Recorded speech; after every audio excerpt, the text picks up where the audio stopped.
On connaît la viande artificielle, mais avez-vous entendu parler du café de synthèse? Des scientifiques finlandais ont mis au point une technique permettant de créer du café en laboratoire. Alors, le goût est-il fidèle? Quel serait l'intérêt de remplacer le vrai café ce soir? Eh bien, c'est Vicky Bogart qui nous explique tout cela. Alors, première question, Vicky, comment les scientifiques ont mis au point ce café de laboratoire? Ils ont utilisé des cellules de plantes de café. Ils les ont placées dans un bioréacteur, dans des conditions de température, de lumière et d'oxygène idéales pour qu'elles se multiplient.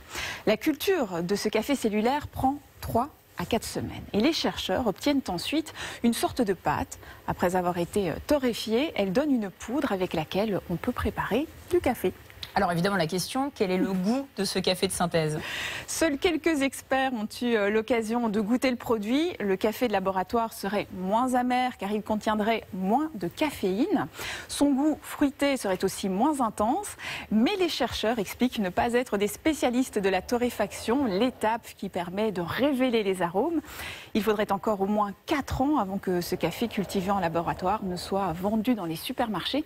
Et il reste beaucoup d'incertitudes sur l'accueil que pourraient lui réserver les consommateurs. Et puis surtout, finalement, quel est l'intérêt de produire ce café en laboratoire? C'est pour des raisons essentiellement écologiques. Le café est cultivé dans des plantations tropicales. Cette industrie ne dépend donc que de quelques pays producteurs et elle n'est pas sans conséquences sur l'environnement, avec les problèmes de déforestation, de pesticides, sans oublier le transport pour l'exportation dans les différents pays.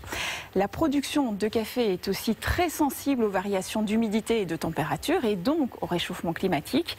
Et l'un des avantages de la technique en laboratoire, c'est qu'elle serait moins gourmande en eau et nécessiterait moins de main-d'œuvre.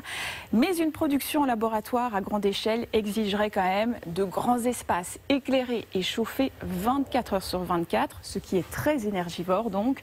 Enfin, la culture du café fait vivre 25 millions de personnes dans le monde. Le café de laboratoire serait donc une catastrophe économique pour eux. Bon, alors on va garder notre bon vieux café pour l'instant. Merci Vicky pour ces explications.